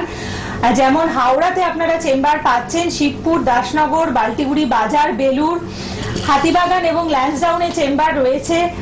সাউথ 24 পরগনাজে চেম্বার পাচ্ছেন আপনারা আমতলাতে এবং নর্থ 24 পরগনাজে চেম্বার রয়েছে মধ্যম গ্রামে। এবং এই যে মধ্যম গ্রামে চেম্বারটি হচ্ছে NBP Unani and Ayurveda research সেন্টারের হেড অফিস। তাছাড়াও কিন্তু বর্ধমান, দুর্গাপুর, বোলপুর, বাঁকুড়া, আসানসোল, কৃষ্ণনগর, বহরমপুর, মালদা, শিলিগুড়ি, কুচবিহার, পূর্ব মেদিনীপুর, হেরিয়া, মেছেতা, পশ্চিম মেদিনীপুর, খড়গপুর এবং ডাক্তারবাবু আজকের অনুষ্ঠানে অনেকবার আপনাদের আরো 2টি চেম্বারের কথা বলেছেন, সেই চেম্বারগুলো রয়েছে। আর রাজ্যের বাইরে চেম্বার পাচ্ছেন আসাম, গৌহাটি, টাটা, জামশেদপুর, ত্রিপুরা, আগরতলা, দিল্লি, ঢাকা, বাংলাদেশ। তো আমাদের দেশের যেমন বিভিন্ন প্রান্তে পৌঁছে যাচ্ছে NBP Unani and Ayurveda research সেন্টারের শাখা প্রশাখা, ঠিক তেমনি ভাবেই কিন্তু ততোধিক চাহিদা রয়েছে আমাদের দেশের বাইরের বিভিন্ন দেশে। এবং মানে 15ই এপ্রিলের পরে আপনারা বাংলাদেশে চেম্বার পাচ্ছেন। অতএব এই অনুষ্ঠান দেখে যদি আপনার মনে হয় আপনার কোনো আত্মীয় বা বন্ধু বান্ধবরা রয়েছেন সেখানে দীর্ঘ সময় ধরে ভুগছেন, তাদেরকে ইনফর্ম করে দেবেন, তারা এই হেল্পলাইন নাম্বারে ফোন করে বাংলাদেশের চেম্বারে পার্টিকুলার ডেটটি জেনে চলে আসবেন। আচ্ছা, আমরা সিকেডি নিয়ে যেমন আলোচনা করছি, তো সিকেডির ক্ষেত্রে ব্যাপারটা ধরুন কারো একটা ক্রনিক কিডনি ডিজিজ রয়েছে, মানে তার মায়ের রয়েছে, সেক্ষেত্রে তার হেরিডিটারি হতে পারে, তার যে ছেলেমেয়েরা আছে তাদের ক্ষেত্রে কি রোগটা আসতে পারে? না, সিকেডি রোগটা এরকম হেরিডিটারি হেরিডিটারি হতে পারে না, কারণ খুবই কম দেখা যায়। সেটা এমনি তার শরীরের অসুবিধার জন্য হতে পারে। হেরিডিটারি দেখতে গেলে হয়তো বলা যায় 5% পেশেন্টের ক্ষেত্রে হেরিডিটারি হতে পারে, সেটা এইভাবে প্রমাণিত এখনো হয়নি। কিন্তু সিকেডি পেশেন্ট কারা হতে পারেন, তারা হচ্ছেন 1 নম্বর হচ্ছে প্রেশারের রোগী যারা, 2 নম্বর যারা সুগারের রোগী, দীর্ঘদিন ধরে সুগারে ভুগছেন, বা কারা হতে পারেন যারা দীর্ঘদিন ধরে সুগার এবং প্রেশার দুটোতেই ভুগছেন। তা এই ধরনের পেশেন্টদের ক্ষেত্রে দেখা যায় কি 100 জনের মধ্যে সেরকম 70 বা 60টা পেশেন্ট পাওয়া যায় যাদের কিন্তু এই সিকেডি রোগটা হয়েছে এই প্রেশার বা সুগারের কারণে। প্রেশার বা সুগার ছাড়া সিকেডি পেশেন্ট আমরা পাই 30টা বা 20টা। মানে প্রেশার সুগার হচ্ছে অন্যতম কারণ এই সিকেডি রোগটাকে তৈরি করার জন্য। তো যারা এই ধরনের রোগে ভুগছেন তারা কিন্তু সবসময় সচেতন থাকবেন, আপনাদের প্রেশারটা সুগারটা সবসময় চেকআপের মধ্যে রাখবেন। প্রেশার সুগার যদি নর্মাল না হচ্ছে তো আয়ুর্বেদের হাত ধরুন। বারবার আমি বলছি আয়ুর্বেদের মধ্যে ট্রিটমেন্ট রয়েছে, কারণ এই সিকেডি পেশেন্ট যারা রয়েছেন তাদের যদি একবার সিকেডি, বহু বাচ্চা মানে বাচ্চা ছেলে এখনকার দিনে তো সুগার এবং প্রেশার দুটোই বাচ্চাদের ক্ষেত্রে দেখা যায়। বজবজের একটি পেশেন্ট ছিলেন, তার বয়স হচ্ছে 19 বা 20 এরকম, আজ থেকে 2 বছর আগের কথা বলছি। সেই পেশেন্টই সিকেডি রোগে ভুগছে। কেন? তার একটা হাইপারটেনশন ছিল, পরবর্তীকালে পোর্টাল হাইপারটেনশন হয়েছে, তো সেইখান থেকে কিডনিটা খারাপ হয়েছে। সে কি করেছে? সঠিকভাবে তার ডায়েট চার্টটা মেনটেন করেনি। কারণ সিকেডি যারা পেশেন্ট তাদের ডায়েট চার্ট কিন্তু অবশ্যই মেনটেন করতে হবে। যতই লোভ হোক, লোভটাকে আটকে রাখতে হবে। জলটা যেমন একদম পর্যাপ্ত খেতে হবে। যাদের ক্ষেত্রে ক্রিয়েটিনিন 3 এর কাছাকাছি গেছে তারা 1 লিটারের নিচে জল খাবেন, বা 5 হয়েছে তারা 1 লিটারের নিচে জল খাবেন। আবার কি যাদের ক্ষেত্রে দেখা যাচ্ছে কি ক্রিয়েটিনিন লেভেল 5, 6, 7 গেছে তাদের ক্ষেত্রে আমরা বলি 500 ml এর নিচে জল খাবেন। যাদের ক্ষেত্রে ক্রিয়েটিনিন লেভেল সবে বাড়ছে 1.8, 1.9 বা 2 হয়েছে তাদের ক্ষেত্রে বলি 1.5 লিটারের কম জল খাবেন। এছাড়া কি রয়েছে? প্রোটিন খাবারটা কম খাবেন। মেন হচ্ছে সিকেডি রোগের হচ্ছে প্রোটিনটা। কি বড় মাছ খাবো না, খাসির মাংস খাবো না, মাছ খেলে চারা মাছ খাবো, সোয়াবিন খাবো না, রাজমা খাবো না, দুধ খাবো না, পনির খাবো না। মানে এখন যারা ডায়েটিং এ থাকে তাদেরকে প্রোটিন রিচ ডায়েটটা ভীষণভাবে দেয়, তো তাদের ক্ষেত্রে তো সিকেডি বা কিডনির প্রবলেম হওয়ার একটা সম্ভাবনা থাকে কি? না, খুবই কম থাকে। কারণ প্রোটিন রিচ খাবার খেলেই যে সিকেডি হবে একদমই নয়, সেটা একটা অন্য পার্ট। কারণ সিকেডি যাদের হচ্ছে তাদের প্রোটিন খাওয়া যাবে না। কারণ কিসের জন্য প্রোটিন খাওয়া যাবে না? তার কিডনির ছাঁকনিটা খারাপ হয়ে গেছে, সে প্রপারলি ছাঁকতে পারছে না এবং ইউরিয়া ক্রিয়েটিনিনটাকে আলাদা করে বাইরে বার করতে পারছে না। কিন্তু যারা প্রোটিন রিচ ডায়েট খান তাদের ক্ষেত্রে যে সিকেডি হবে এর কোনো মানে নেই। কারণ প্রোটিন খাওয়ার জন্য আমাদের রয়েছে শরীরে, প্রোটিনটা ভেঙে ইউরিয়া ক্রিয়েটিনিন এগুলো হবে এবং শরীরের মধ্যে এটিপি এডিপি তৈরি হবে, অ্যাডিনোসিন ডাইফসফেট টাইফসফেট এগুলো তৈরি হবে আমাদের, যাতে শরীরটা শক্ত হয়, মাসেলগুলো স্ট্রেনদেন হয়। তো সেটা একটা আলাদা বিষয়, সেটা আমাদের ওটা থাকবেই। কিন্তু সিকেডি হলে বিশেষ করে প্রোটিন জাতীয় জিনিস খাওয়া যাবে না। কারণ কি? তার একটাই কারণ কি, আমাদের গ্লোমেরুলাসটা খারাপ হয়ে যাচ্ছে। তো যারা সিকেডি রোগে এরকম ভুগছেন তারা কিন্তু এটাকে অবহেলা করবেন না। যাদের ক্ষেত্রে ডাক্তাররা এখন বলছেন কি ডায়ালিসিস নিতে হবে, হয়তো 5 বা 4 হয়েছে, তাদের ক্ষেত্রে আমি বলবো অবিলম্বে যোগাযোগ করুন। কারণ এর কোনো ট্রিটমেন্ট কিন্তু অ্যালোপ্যাথিতে নেই। অ্যালোপ্যাথি কিছু ওষুধ দেবে, আপনার যখন সিকেডি ধরা পড়বে ক্রনিক কিডনি ডিজিজ কিছু ওষুধ দেবে, ওষুধগুলোর নাম আমি বলছি না। কিন্তু আপনারা কখনো জিজ্ঞেস করেছেন ডাক্তার এই ওষুধ খেয়ে আমাদের ক্রিয়েটিনিন লেভেলটা নামবে কিনা? আপনারা লক্ষ্য করে দেখবেন ওই ওষুধ খাওয়ার পরও ক্রিয়েটিনিন লেভেল বাড়বে। তাহলে আমি ওষুধটা কেন খাবো? আমার লাভটা কি হলো ওষুধটা খেয়ে? তো কিন্তু আয়ুর্বেদের মধ্যে সেরকম ওষুধ রয়েছে, সেরকম গাছ রয়েছে যার মাধ্যমে কিন্তু ট্রিটমেন্ট করে ক্রিয়েটিনিন লেভেলটা কমানো সম্ভব। আমার নিজে চোখে দেখা বহু পেশেন্ট, প্রায় 1000-এর উপর পেশেন্ট আয়ুর্বেদে আমার আন্ডারে ট্রিটমেন্ট যারা করেছে, এনবিপিতে যারা ট্রিটমেন্ট করেছে, তারা কিন্তু 4, 5, 6 ক্রিয়েটিনিন নিয়ে আমাদের কাছে এসছে। অনেকে 2 ক্রিয়েটিনিন 3 ক্রিয়েটিনিন নিয়ে এসছে। আবারও আমি বললাম অনেকে 10-11 নিয়ে এসছে। তারা কিন্তু বেশিরভাগ পেশেন্ট কিন্তু ক্রিয়েটিনিন লেভেলটাকে ওষুধের মাধ্যমে নামাতে পেরেছে, সক্ষম হয়েছে। 90% পেশেন্ট কিন্তু তারা এখন ভালো রয়েছে, তাদের কিন্তু ডায়ালিসিসের প্রয়োজন হচ্ছে না, তাদের কিন্তু কিডনি বদলাতে হচ্ছে না। কারণ যখনই ডায়ালিসিসের পরের স্টেজ আপনার কাছে আসবে, মানে ডায়ালিসিস ডাক্তাররা বলবে এখন আর ডায়ালিসিসে কিছু হচ্ছে না, রেনাল ফেলিওরের দিকে যাচ্ছে, আপনাকে একটা নতুন কিডনি লাগাতে হবে। তো আমার আলটিমেট ট্রিটমেন্টটা করে লাভটা কি হচ্ছে? আমি ওষুধ খেলাম, আমি ডায়ালিসিস নিলাম, আমাকে কিডনিও চেঞ্জ করতে হবে, তাহলে ওষুধ কেন খাবো, ডাক্তারকে কেন দেখাবো, এত রিপোর্ট কেন করব? আমি যদি জানি পরপর এই রোগগুলো হতে থাকবে, তাহলে আমি ওষুধ না খেয়েই হোক, আমার তাতে কি আছে? ওষুধ আমি খাবো না, কোথাও দেখাবো না। কিন্তু মানুষ ভালো থাকতে চায়, মানুষ বাঁচতে চায়, তো বাঁচার জন্য আপনাকে একটাই ঠিকানা রয়েছে, সেটা হচ্ছে আয়ুর্বেদ। এবং এনবিপি ইউনানি এবং আয়ুর্বেদিক রিসার্চ সেন্টার তার জন্য 1 নম্বর জায়গা। বহু আয়ুর্বেদিক সংস্থা রয়েছে, তার মধ্যে আমি এনবিপি কে প্রথমে রাখবো, কারণ তার একটাই কারণ, আমি নিজে চোখে দেখেছি বহু পেশেন্ট যারা ইনকিউরেবল পেশেন্ট, যারা ঠিক হওয়া সম্ভব নয়, তারা কিন্তু আয়ুর্বেদের হাত ধরে আজকে ভালো আছেন, উইদাউট অপারেশন বেঁচে রয়েছেন। কারোর ক্ষেত্রে হাঁটুর অপারেশন, কারোর ক্ষেত্রে কোমরের অপারেশন করতে লাগেনি। আমি এই ধরনের সিকেডি পেশেন্ট বলবো, যাদের ক্ষেত্রে কি আমাদের ডায়ালিসিস লাগেই, তারাও কিন্তু আমাদের ট্রিটমেন্ট করে উইদাউট ডায়ালিসিস ভালো আছেন। 5 বছর, 7 বছর, 10 বছর তাদের কিন্তু কিছু হচ্ছে না। আমি বলবো অ্যাঙ্কাইলোজিং স্পন্ডিলাইটিসের মতো পেশেন্ট, যাদের ক্ষেত্রে একটা সময় বেড রিডেন হয়ে যায় পেশেন্টরা, আপনারা জানেন কি বাম্বু স্পাইন হয়ে যায়, গোটা ভার্টিব্রাল কলমটা ক্যালসিফিকেশন হয়ে যায়, হিপ জয়েন্ট নষ্ট হয়ে যায়, হিপ জয়েন্টে অপারেশন করতে বলা হয়। এরকম পেশেন্টও যারা হাঁটতে পারতেন না, ঝুঁকে গেছিলেন, তারা কিন্তু আমাদের কাছে ট্রিটমেন্ট করে ব্যথা যন্ত্রণা থেকে ভালো আছেন, হাঁটাচলা করতে পারছেন। অ্যাঙ্কাইলোজিং এ জানেন আপনারা কি চোখ নষ্ট হয় এবং লাংস নষ্ট হয়, সেই দুটোও কিন্তু আমরা প্রোটেকশন দিই, কি যাতে চোখেও কোনো অন্ধত্ব না আসে, লাংসে যাতে শ্বাসকষ্ট না হয়। তো এই ধরনের ইনকিউরেবল পেশেন্টগুলো যখন আমাদের চোখের সামনে ভালো হয়, তখন আয়ুর্বেদের জন্য আমাদের ভালো লাগে কি আমরা আয়ুর্বেদ পড়ে একটা জায়গায় গেছি। এবং এনবিপি তাদের মধ্যে কেন শ্রেষ্ঠ হয়েছে আমি বললাম, কারণ তারা এই ধরনের পেশেন্টগুলোকে একটা ছাদের তলায় আনতে পেরেছে এবং মানুষের মধ্যে কনফিডেন্স দিতে পেরেছে কি হ্যাঁ আয়ুর্বেদ পারে, এনবিপি পারে এই ধরনের কঠিন এবং জটিল রোগগুলোকে সারিয়ে তোলার জন্য। একদম। এবং এনবিপি ইউনানি আয়ুর্বেদ রিসার্চ সেন্টার মানেই হচ্ছে আমাদের কোনো যন্ত্রণাদায়ক কোনো ট্রিটমেন্ট নয়, মানে অপারেশনের মতন ট্রিটমেন্ট বা ডায়ালিসিসের মতো ট্রিটমেন্ট নয়, যন্ত্রণাবিহীন, সাইড এফেক্ট বিহীন ট্রিটমেন্ট, যার মাধ্যমে আপনি এবং আপনার পরিবারের সকলেই সুস্থ হয়ে উঠতে পারেন। তাই যত তাড়াতাড়ি সম্ভব যোগাযোগ করুন আর ভালো